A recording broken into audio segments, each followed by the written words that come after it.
ఆ గోవిందున చెప్తున్నానన్నయ్య, నా మాట విను. నీ లైఫ్ నువ్వే స్పాయిల్ చేసుకోకు.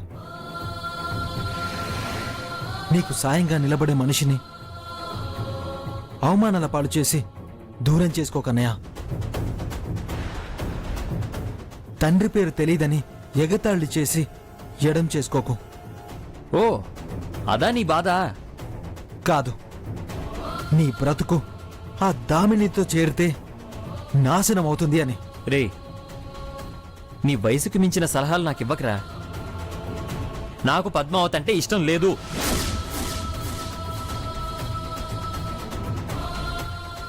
పద్మావతిని పెళ్లి చేసుకోవడం జరగని పని.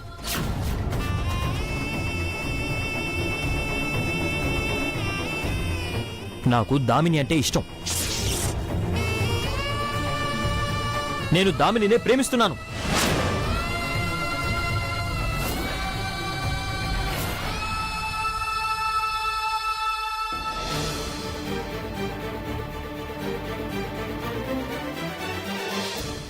దామినినే పెళ్లి చేసుకుంటాను.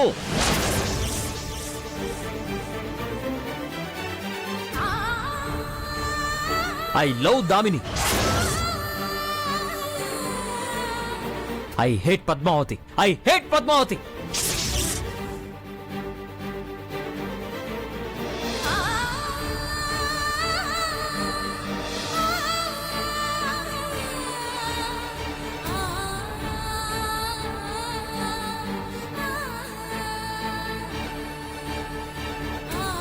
అనయ్య, దామిని చేసుకుంటే నువ్వు మాత్రమే సంతోషపడతావు,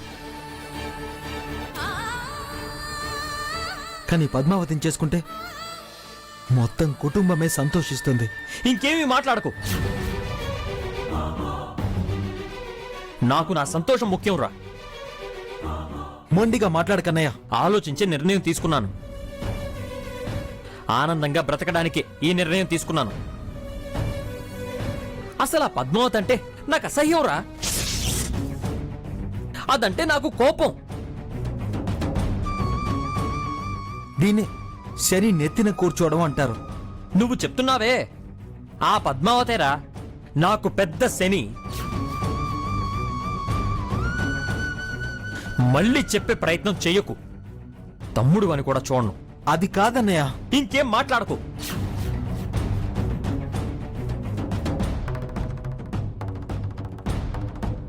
ఒరేయ్, కింద దామిని పాట పాడబోతోందిరా. పదరా, లేదంటే తన పాట మిస్ అయిపోతాను. పదా.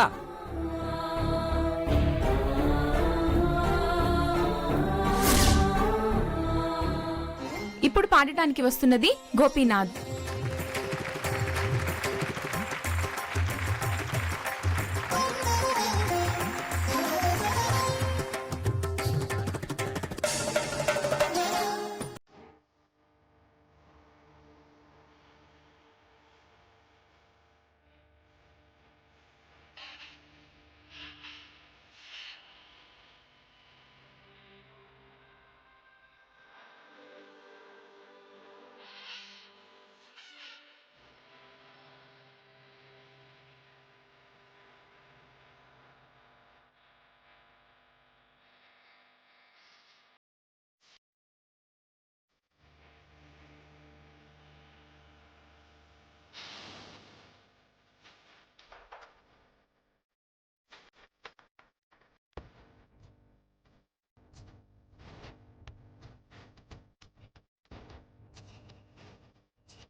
ఏ పద్మావతి ఎక్కడికి వెళ్ళింది?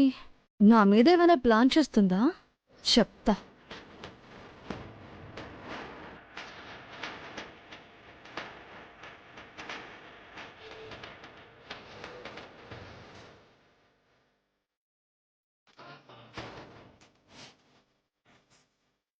గోవింద్ గారు, ఏంటి? ఒక్క నిమిషం ఇలా రండి.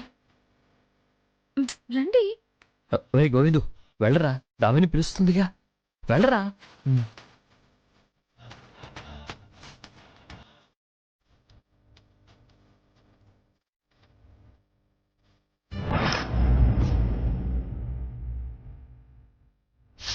నాకు పద్మావతి అంటే ఇష్టం లేదు. పద్మావతిని పెళ్లి చేసుకోవడం జరగని పని. నాకు దామిని అంటే ఇష్టం. నేను దామినినే ప్రేమిస్తున్నాను. దామినినే పెళ్లి చేసుకుంటాను. I hate Padmavathi. I hate Padmavati.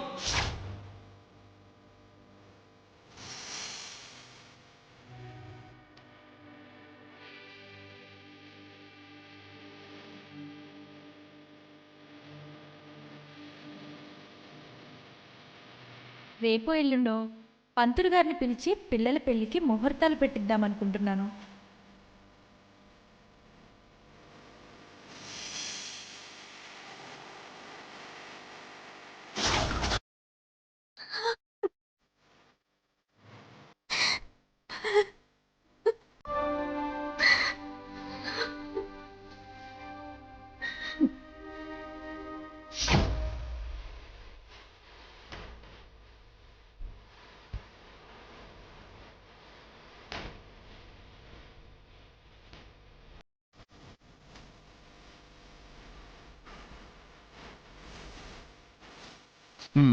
నేను వెళ్తాను, మీరు కూర్చోండి. ఒక్క నిమిషం అమ్మా. వెళ్ళు.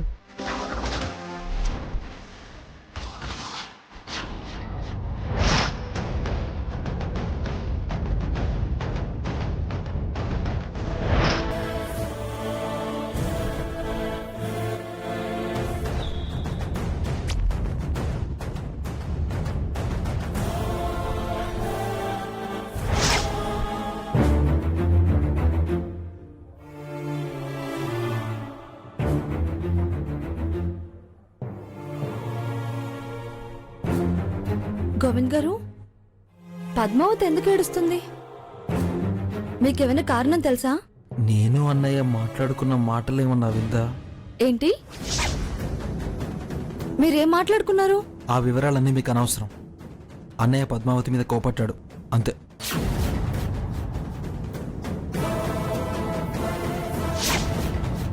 పద్మావతిని కోప్పడ్డా? ఓహో, గొడవ జరిగిందా అయితే? పాట పాడినందుకు మనకి క్లాప్స్. ఒక పక్క వీళ్ళిద్దరికి గొడవ. ఈ సంతోషాన్ని అర్జెంటుగా సెలబ్రేట్ చేసుకోవాలి.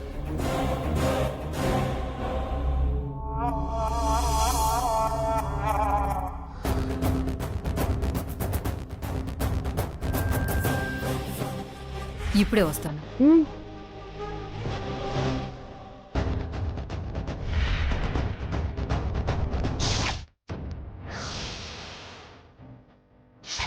అసలు ఆ పద్మావతి అంటే నాకు అసహ్యంరా. నువ్వు చెప్తున్నావే ఆ పద్మావతేరా నాకు పెద్ద శని.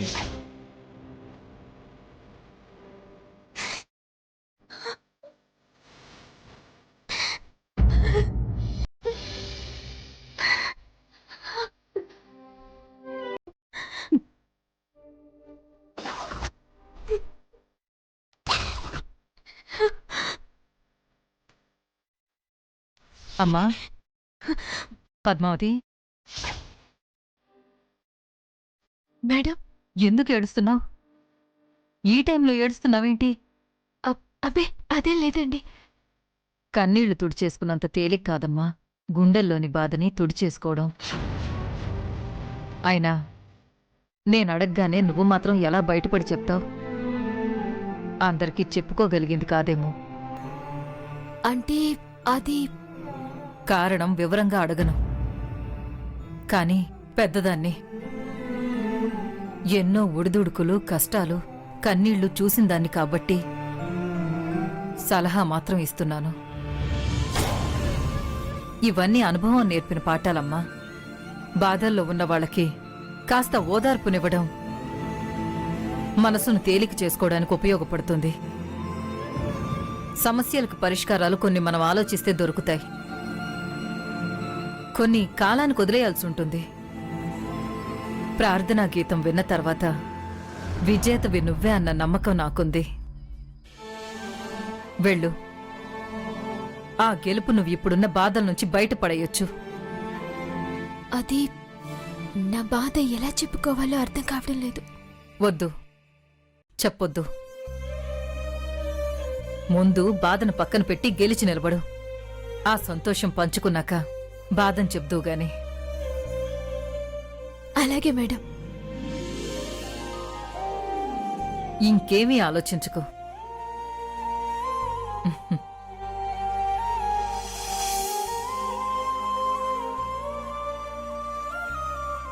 నేను గెలిస్తే తన దామిని ఓడిపోయిందని బావ బాధపడతాడు. బావకి సంతోషం పంచాలి. బావ కోరిక గెలిపించాలి.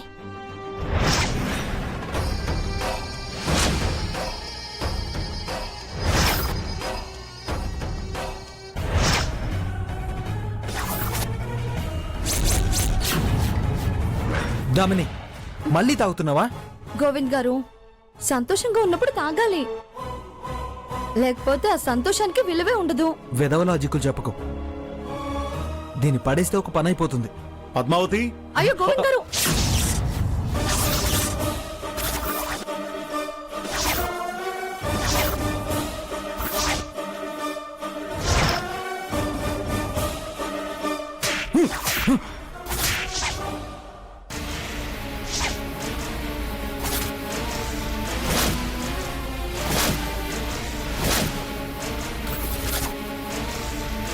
దుర్మార్గుడా, తాగుబోతు వేధవా, నా కడుపున ఎలా పుట్టారా మీరు?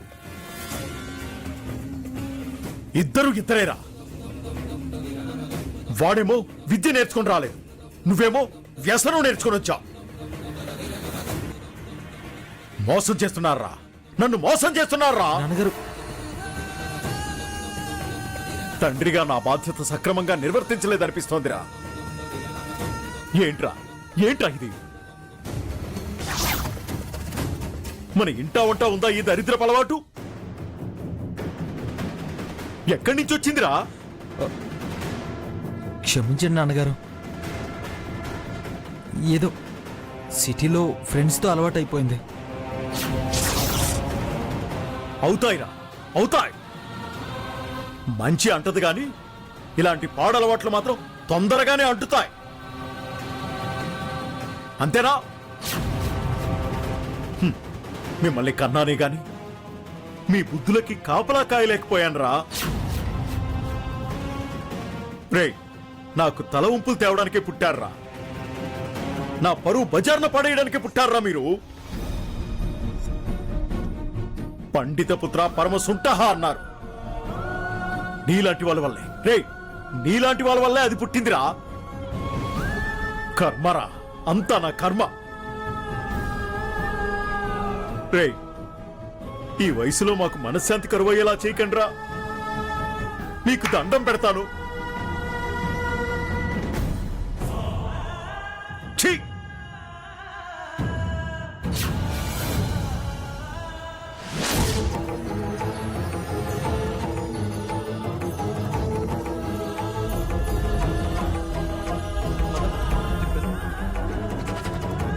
ఏంటండి ఇది? ఎందుకు ఇలా చేస్తున్నారు? నా తప్పులన్నీ మీ మీద ఎందుకు వేసుకుంటున్నారు? నన్ను ఎందుకు కాపాడుతున్నారు? ఎందుకో మీకు తెలీదా? ఆలోచించండి, అర్థమవుతుంది. నేను నా బాధ్యతగా ధర్మం అని భావిస్తున్నాను.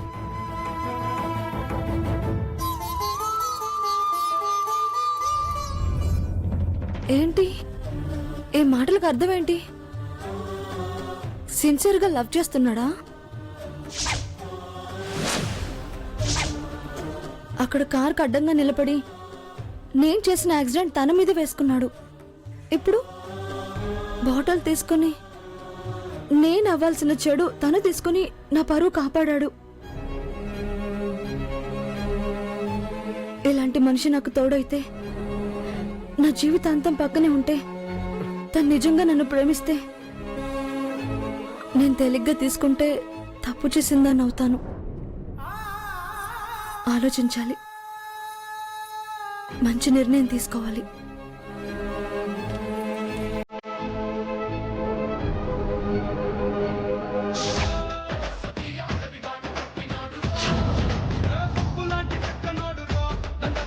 ఎక్కడికి వెళ్ళింది?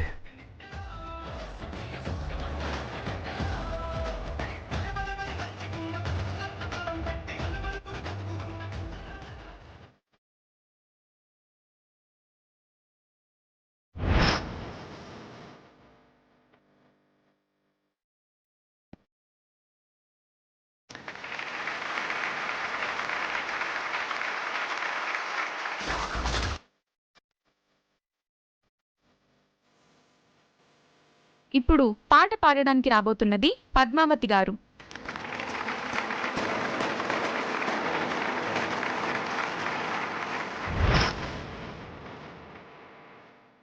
ఇదేంటి సింగింగ్ కాంపిటీషన్ ఇక్కడ జరుగుతుంటే పద్మావతి ఎక్కడికి వెళ్ళింది? ఈ సింగింగ్ కాంపిటీషన్ ఎంతో ఇంపార్టెంట్ తనకి.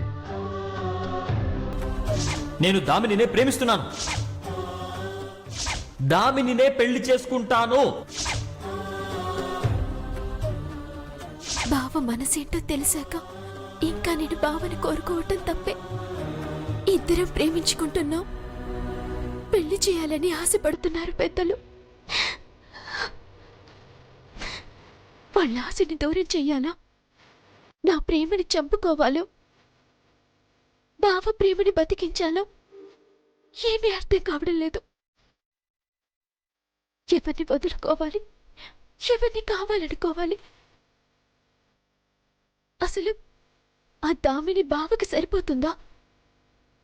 సంతోషంగా ఉండగలడా? చిన్నప్పటి నుంచి బావని ఎంతగానో అభిమానించాను, గౌరవించాను, ప్రేమించాను.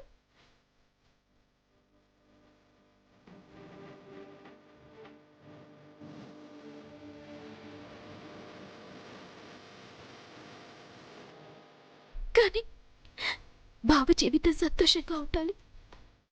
ఎలాగైనా దామిని మార్చి బావ కప్ప చెప్పాలి.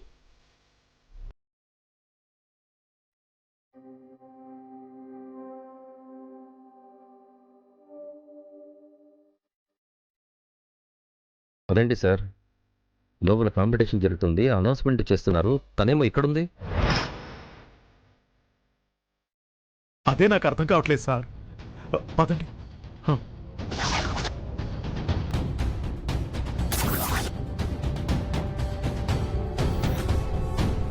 పద్మావతి గారు, ఏంటండి ఇది? ఇక్కడేం చేస్తున్నారు? అక్కడ అనౌన్స్మెంట్ చేస్తున్నారు. ముందు అక్కడికి వెళదాము, పదండి పదండి.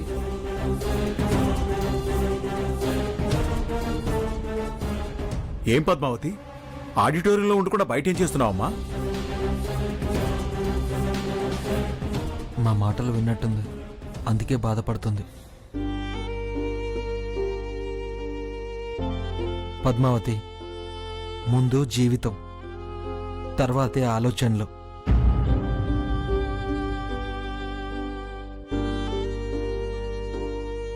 అమ్మా పద్మావతి, ఏంటమ్మా ఆలోచనలు? అసలేమైంది నీకు? అరే, ఉనుకు పలుకు లేకుండా అలా ఉన్నావేంటమ్మా? ఏమైందమ్మా? పద్మావతి గారు, ఇంకా ఆలోచించింది చాలు. ప్లీజ్, అందరూ వెయిట్ చేస్తున్నారు. పదండి. పదమ్మా, పదరా.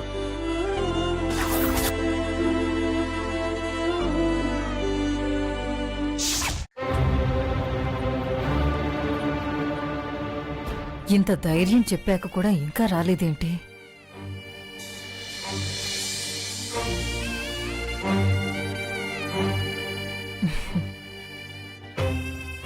పద్మావతి, వెళ్ళు. పదమ్మా.